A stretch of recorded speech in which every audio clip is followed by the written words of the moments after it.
Hello there, Aries sign. Welcome to your monthly reading. So this reading is for the month of November. Love reading for Aries, Sun, Moon, Rising, Venus. So Aries, hindi lahat ng Aries maka-resonate sa reading na to. So takes what resonates and leave the rest. Cross-watchers, pwedeng kayo to at hindi sila Aries sign. So put yourself in a situation kung saan kayo naka-resonate. Aries, if hindi kayo naka-resonate sa reading na to, please do check your other placements. Your Sun, your Moon, your Rising, your Venus sign, dahil pwedeng doon kayo maka-resonate at hindi dito. Or pwedeng mag-continue yung reading ninyo from here to there or from there to here. Okay, so wag lang iisa yung papanoorin ninyo. Panoorin din ninyo yung mga other signs ninyo, especially your Moon sign. So I will start. Okay, so let's see. I'm going to pull oracle card first. This is a situation oracle card.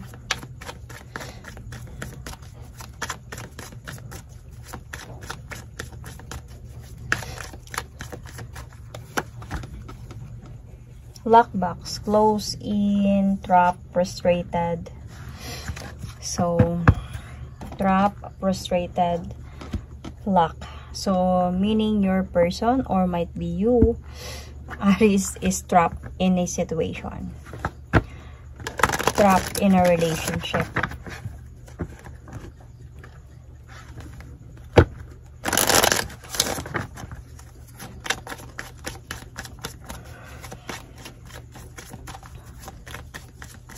Your person, what your person wanted to tell you.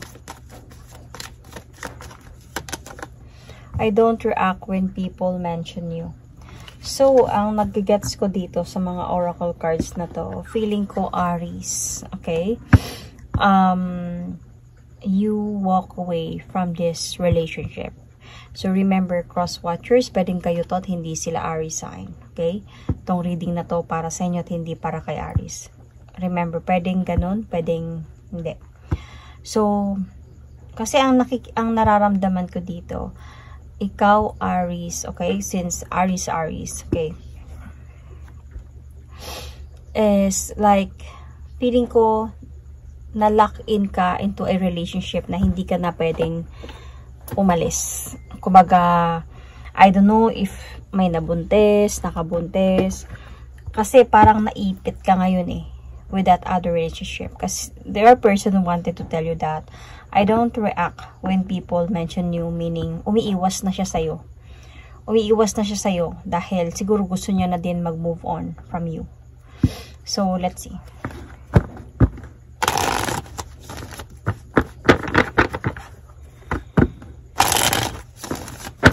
Aries.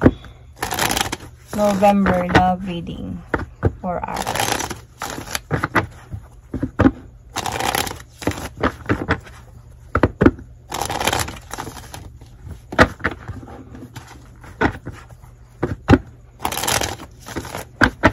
November love reading for Aries, Sun, Moon, Rising, Venus.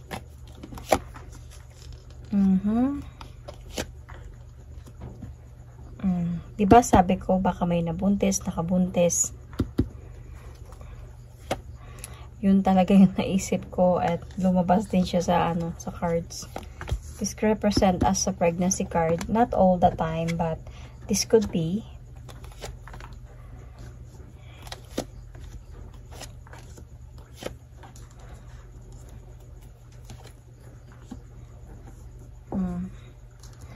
Aries.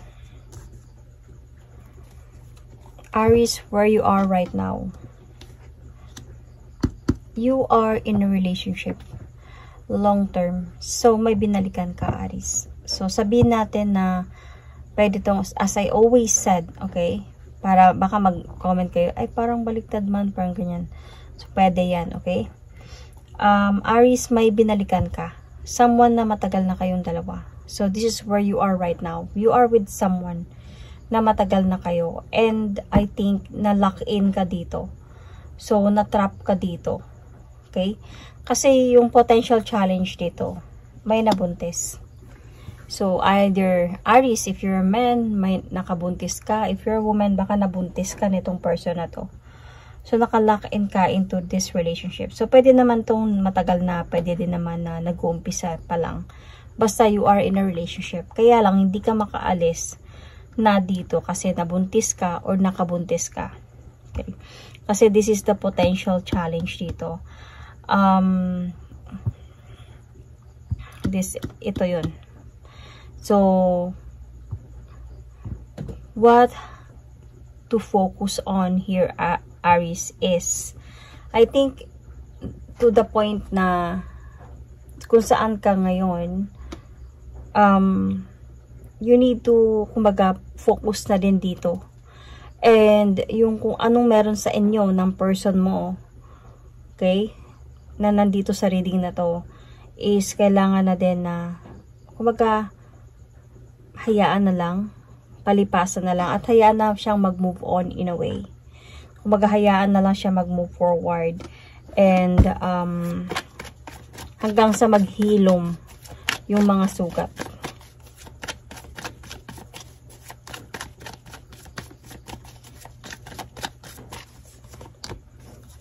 See? Because this is so much pain ang meron dito. And I can see also here some clarities and really need some healing from your person, Aries. So, pwede, as I always said, pwede itong vice versa, pero ganito lang yung pagbasa ko, okay? So, I can see here that magulo yung isipan talaga. I don't know if this is sa'yo. So, magulo yung talaga yung isipan mo. Halos hindi ka nakakatulog sa gabi because you are thinking about this person. Okay, the person who is in this reading. So, you are thinking about this person so much. I don't know if may mga promises ka sa kanya or may promises kayo sa isa't isa na one day tayo din yung magpakasal, tayo din yung magsama. Until that, may betrayals na nangyari dito and sobrang nasaktan. Yung isa dito sa pagsasama ninyong dalawa. So, in the past kasi, may willingness kasi talaga dito eh. May willingness to move forward in a way.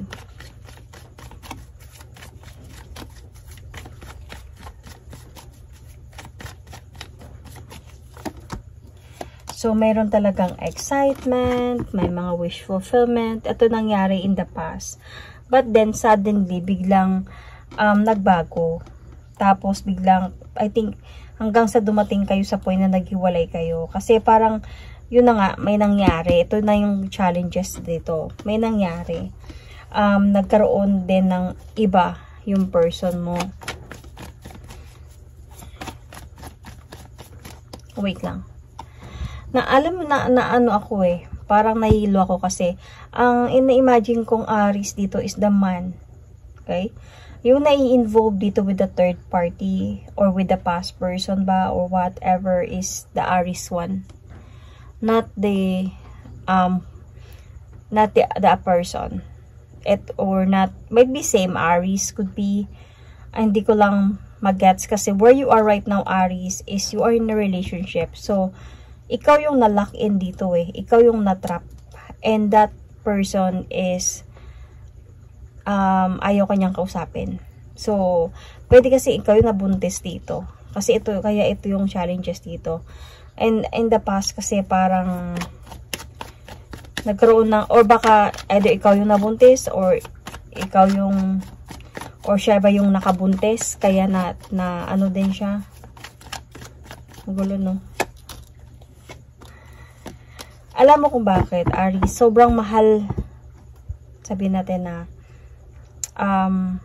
mahal ka talaga ng person mo. And nangyari to. So, itong person na to, parang dumating kasi sa point, Aries, actually, nagmamahalan kayong dalawa.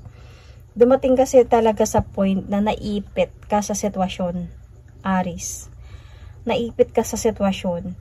And, until sa naging imbalance na yung connection dito. So, parang kailangan na ng lesson to learn. Kailangan ng tuntukan to. Kailangan ng pumili ba or something. Kaya, nung nangyari to, itong pregnancy could be, or nagkaroon ng iba is, parang dumating na, parang karma in a way na, instead of doing better in a relationship, nakabuntis pa or something. So, but, I think buntis is not really for everyone. Hindi naman to para sa lahat. Pero, I think some siguro maka-resonate din dito. But you can consider this as a woman lang, even if hindi buntis, okay? So, Aries, I can see here na yung pagmamahalan, tapos biglang umalis. Biglang hindi na alam kung sino yung pipiliin. Yung parang ganun ang nangyari dito. So, parang ito yung challenging ngayon. Where to go? Dito ba ako sa isa? Dito ba ako sa isa? So, anong gagawin ko? Parang nandito ka sa point ngayon, Aries. Kasi, yung person mo, Aries, hindi ka na kinakausap. And even people asking, kumusta na si Aries? Ganyan. Hindi na siya nag-react. Parang binabaliwala niya na lang. Or, kasi walay na kayo nito Because nga, mayroon ka ng iba. Naipit ka sa sitwasyon dito, Aries. So,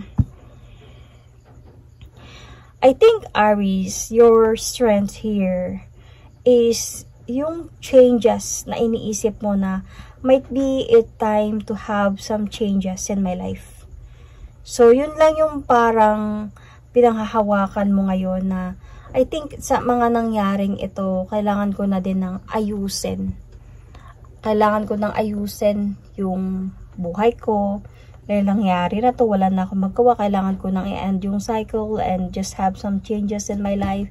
Maybe this is already the changes, lessons learned, mga ganong mga bagay.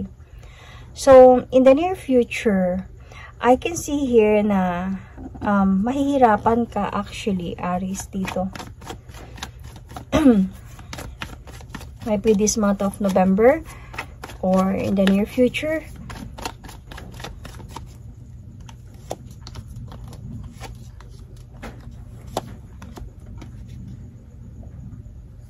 May nakikita ko dito na parang mahihirapan. Kasi, I can see here, Aries, that meron na namang akong nakikita dito parang problem. Could be. So, Aries, ganito. Okay? May nakikita na naman akong issue about third party dito in the future. So, pwedeng third party sa side mo, third party sa side ng person mo, sa sitwasyon ninyo, may nakikita na naman akong ganito So, parang meron na namang pain in a way. So, pwedeng Aries ganito. Okay?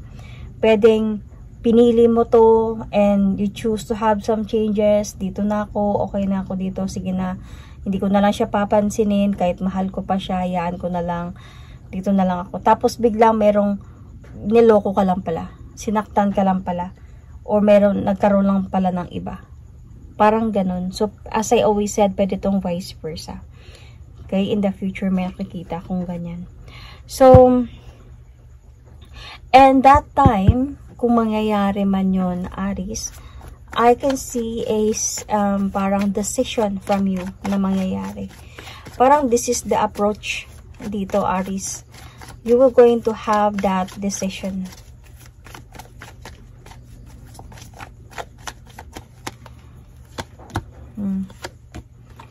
Dahil magkaroon nandito ng clarity, Aries, you might cut off this connection dito kung saan ka. Okay? So, parang feeling ko, ika-cut off mo din to one day and unexpectedly, actually, na mangyayari to. And feeling ko, that person na involved dito, na hindi ka na pinapansin, na ex mo, siya, either si possibility na babalik sa'yo or babalikan mo siya. So, there's a possibility na magkakaroon ng new beginning dito sa inyong dalawa. Maayos yung mga nawasak or aayusin yung mga nawasak. So, yun yung actually na suggested approach dito sa reading ninyo. So, what you need to know here, Aries, that there is a possibility na magkaayos kayo nito ex na to. after nung time na you thought na ito na to, ito kung saan ka na-trap before, or ngayon, okay, kasi ito future naman na to, kung saan ka na-trap na akala mo okay ka na dito dahil na nangyari na yung mga dapat nangyari, naipit ka na sa sitwasyon, dito na something, kahit naiisip mo pa siya, namimiss mo siya, napoprostrate ka minsan sa kakaisip sa kanya, and siya naman nagtatry siya mag-move forward from you, pero darating yung araw, this is what you need to know, na magkakaayos pa din kayong dalawa nito.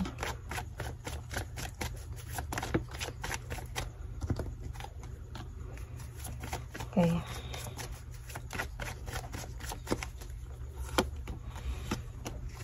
Okay.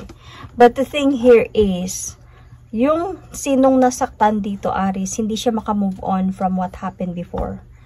So, it takes a lot for the other person or you, Aries, na mag-effort. Kung sino mo nagkasala sa inyo dito, kailangan mag-effort na ayusin na talaga na itong pagbabalikan na to is like ipapakita ko na talaga sa kanya na I can prove her or him na wala na kami nung isa or something, na gusto ko nang maging seryoso na kami dito.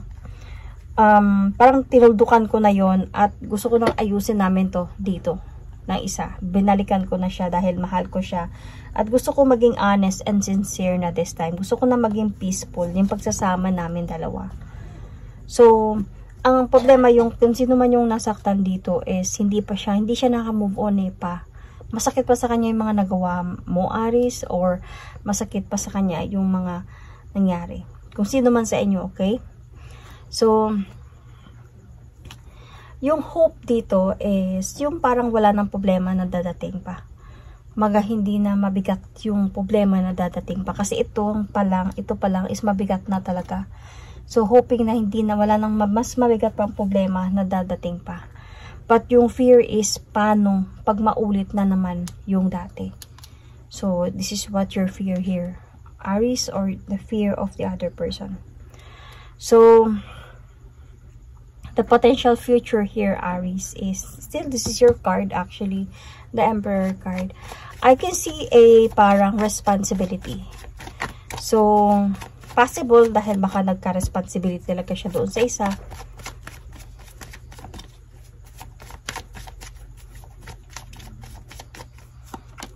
See? Darating kasi yung araw, parang magkakaroon dito ng arguments and because of the responsibility na meron.